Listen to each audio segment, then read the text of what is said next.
Estás com sono? Não, senhor. Nem eu. Conversemos um pouco. Abre a janela. Que horas são? 11. Sai o último convívio do nosso modesto jantar. Com que, meu Peralta, chegaste aos teus 21 anos. Há 21 anos, no dia 5 de agosto de 1854, vinhas tu à luz, um pirralho de nada, e estás homem. Longos bigodes, alguns namoros. Papai. Não te ponhas com delícias, e falemos como dois amigos sérios. Fecha aquela porta. Vou dizer-te coisas importantes. Senta-te e conversemos. 21 anos, algumas apólices, um diploma, podes entrar no parlamento, na magistratura, na imprensa, na lavoura, na indústria, no comércio, nas letras ou nas artes. Há infinitas carreiras diante de ti. 21 anos, meu rapaz, formam apenas a primeira sílaba do nosso destino. Os mesmos Pitt e Napoleão, apesar de precoces, não foram tudo aos 21 anos. Mas qualquer que seja a profissão de tua escolha, o meu desejo é que te faças grande e ilustre, ou pelo menos notável, que te levantes acima da obscuridade comum. A vida, Janjão, é uma enorme loteria. Os prêmios são poucos, os malogrados inúmeros, e com os suspiros de uma geração é que se amassa a esperança de outras. Isto é vida, não há planger nem imprecar, mas aceitar as coisas integralmente, com os seus ônus e precalços, glórias e desdouros, e ir por diante. Sim, senhor.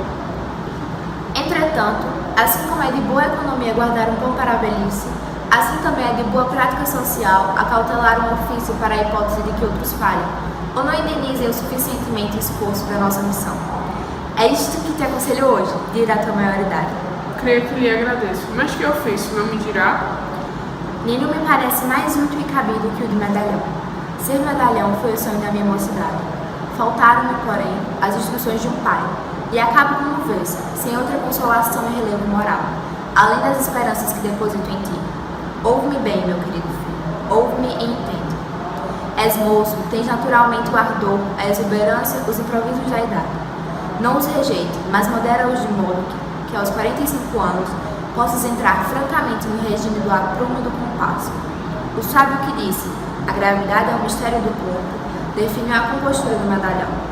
Não confundas essa gravidade com aquela outra que, embora resida no aspecto, é um puro reflexo ou emanação do espírito. Essa é do corpo, tão somente do corpo, um sinal da natureza ou um jeito de vida. Quanto à idade de 45 anos... É verdade. Por que 45 anos? Não é, como pode supor, um limite arbitrário, filho do puro capricho. É a data normal do fenômeno. Geralmente, o verdadeiro medalhão começa a manifestar-se entre os 45 e 50 anos, conquanto alguns exemplos se dêem entre os 55 e 60, mas estes são raros. Há os também de 40 anos e outros mais precoces, de 35 e de 30. Não são, todavia, vulgares. Não falo dos de 25 anos, esse madrugar é privilégio do gênero. Entendo. Venhamos ao principal.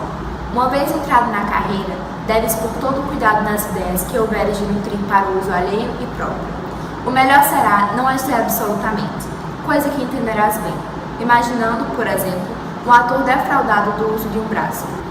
Ele pode, por um milagre de artifício, dissimular o defeito aos olhos da plateia, mas era muito melhor dispor dos dois. O mesmo se dá com as ideias. Pode-se, com violência, abafá-las, escondê-las até a morte. Mas nem essa habilidade é comum, nem tão constante esforço conviria ao exercício da vida. Mas quem lhe disse que eu... Tu, meu filho, se não me engano, pareces dotado da perfeita inópia mental, conveniente ao uso deste nobre ofício. Não me refiro tanto à fidelidade com que repetes na sala as opiniões ouvidas no esquina, e vice-versa, porque esse fato, posto que indique certa carência de ideias, ainda assim pode não passar de uma traição na memória. Não, refiro-me ao gesto correto e perfilado com que usas esclarecer francamente as suas simpatias ou antipatias acerca do corte de um colete, das dimensões de um chapéu, do ranger ou calar das botas novas. Eis aí uma sintonia eloquente, eis aí uma esperança. No entanto, podendo acontecer que, com a idade, venhas a ser afligido de algumas ideias próprias. Urge aparelhar fortemente o espírito. As ideias são de sua natureza espontâneas e súbitas. Por mais que as sofremos, elas irrompem e precipitam-se.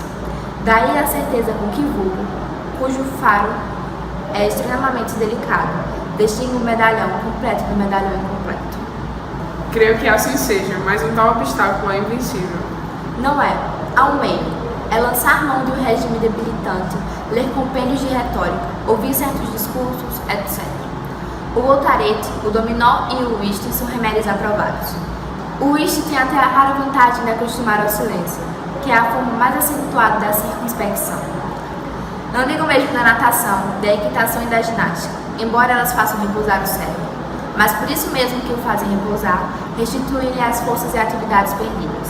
O brilhar é excelente. Como assim, se também é um exercício corporal? Não digo que não, mas há coisas em que a observação desmente a teoria.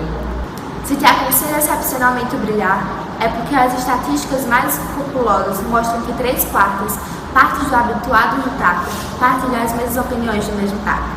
O passeio nas ruas, momentos de recreio e parada, é utilíssimo, com a condição de não andares desacompanhado, porque a solidão é a oficina de ideias, e o espírito deixado a si mesmo, embora no meio da multidão, pode adquirir uma tal ou qual atividade. Mas se eu não tiver à mão um amigo apto disposto a ir comigo?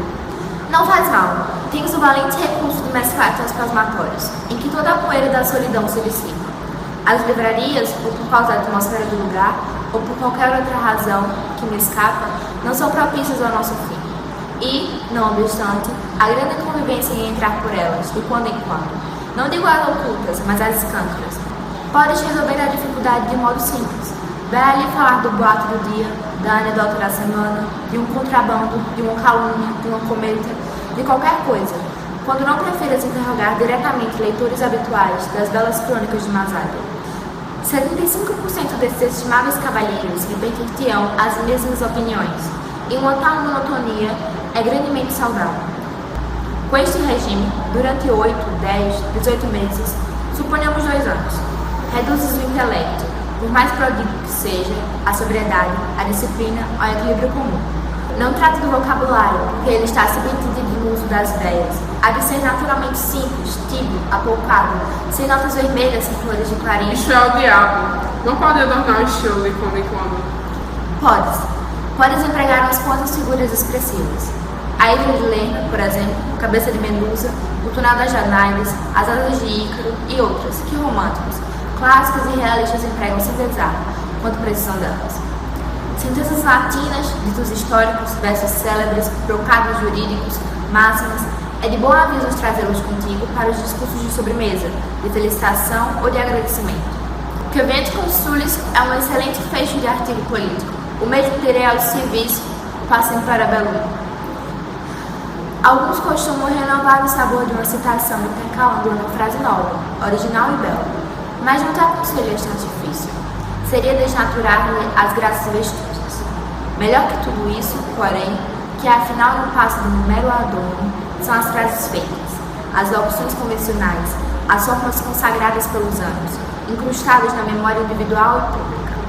Essas formas têm a vantagem de não obrigar os outros a um esforço inútil. Não as relaciono agora, mas falá-lo-ei por escrito.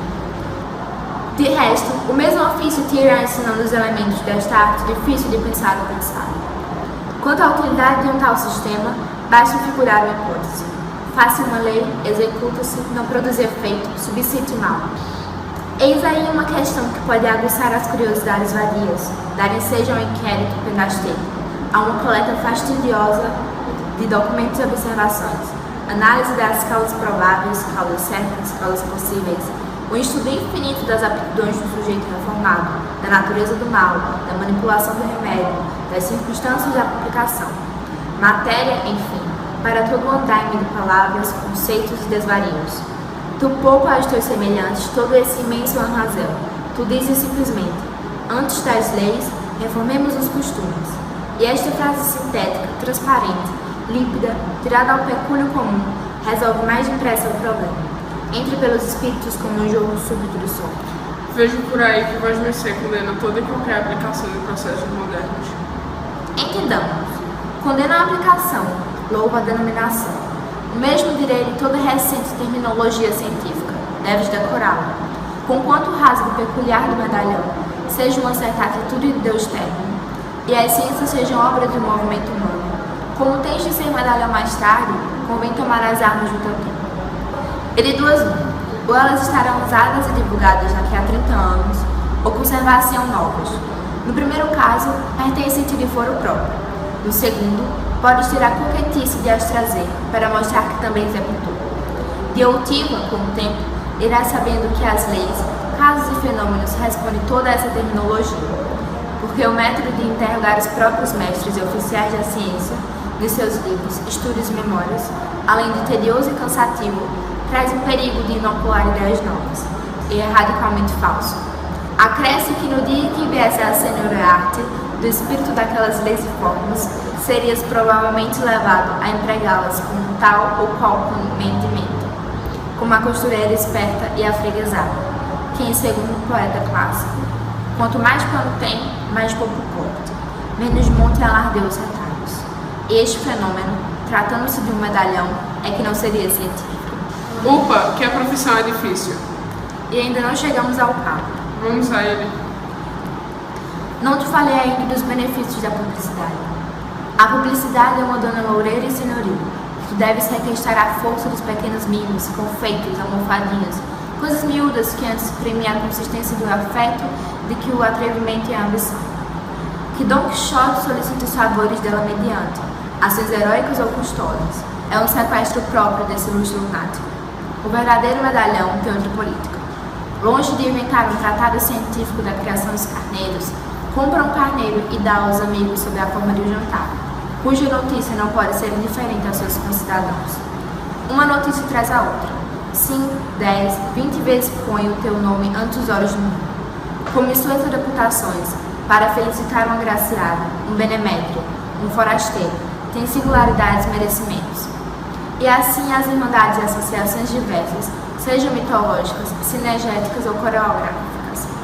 Os sucessos de certa ordem, embora de pouca monta, podem ser trazidos ao mundo, contanto que ponham em relevo a tua pessoa. Explico. Se caíres de um carro, sem outro dano, além do susto, é útil mandá-lo dizer aos quatro ventos, não pelo fato em si, que é insignificante, mas pelo efeito de recordar o nome caro às afeições gerais. Percebeste? Percebi. Essa publicidade é constante, barata, fácil de todos os dias. Mas a outra, qualquer que seja a teoria das artes, é fora de dúvida que o sentimento da família, a amizade pessoal e a estima pública instigam a reprodução das feições de um homem amado ou benemérito.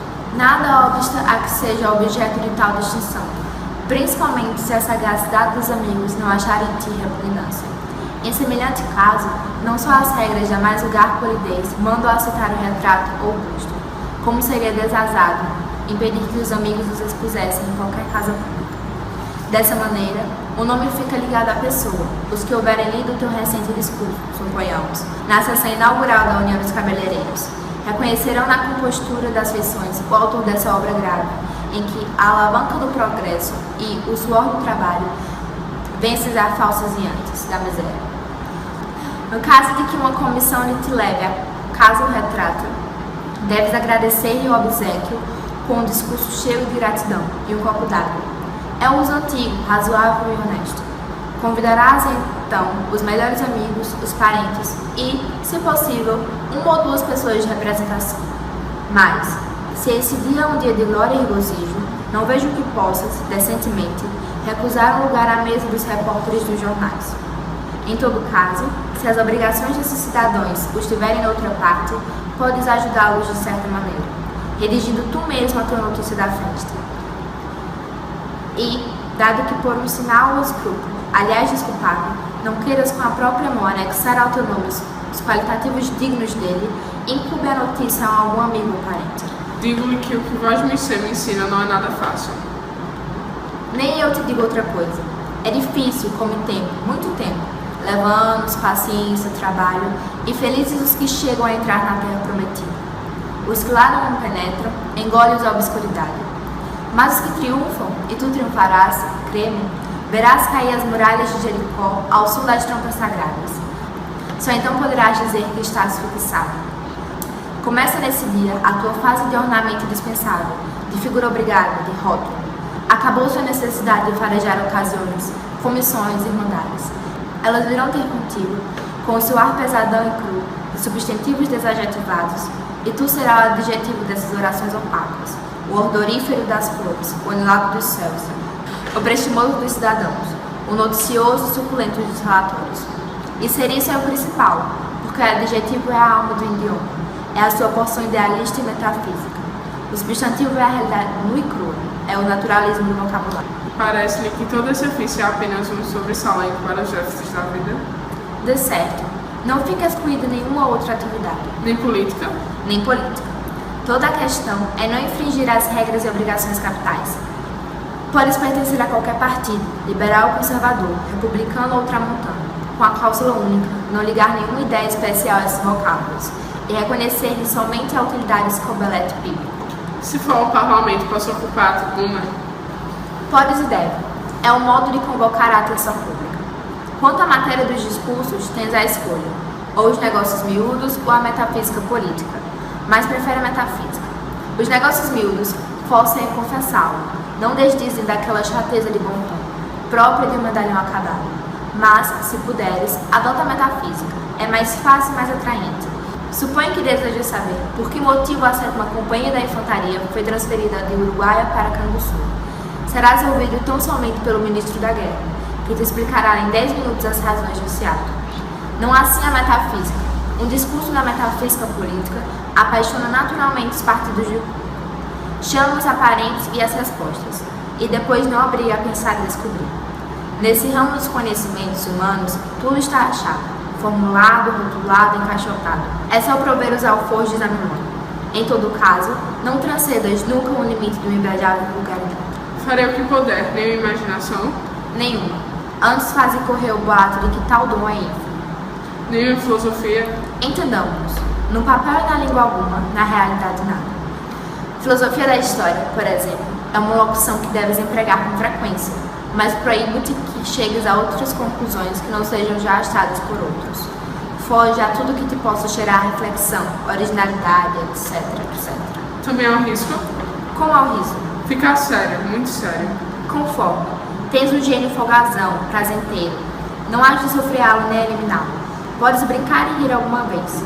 Medalhão não quer dizer melancólico. Um grave pode ter seus momentos de discussão alegre. Somente, e escuta melindroso, Diga. somente não deves empregar a ironia. Esse movimento é o canto da boca, cheio de mistérios, inventado por algum grego da decadência, contraído por Luciano, transmitido a Swift e Voltaire. Versão própria dos sépticos e desabusados. Não, usa antes a chalaça, a nossa boa chalaça amiga, gorducha, redonda, fraca, sem biocos, nem véus, que se mete pela cara dos outros, estala como uma palmada, faz pular o sangue nas veias e arrebentar de risos suspensórios. Usa a chalaça. Que é isto? Meia-noite. Meia-noite? Entra nos teus 22 anos, meu Peralta. Está definitivamente maior. Vamos dormir, que é tarde. Rumina bem o que eu te disse, meu filho. Guardadas as proporções, a conversa desta noite vale o príncipe de Maquiavel. Vamos dormir.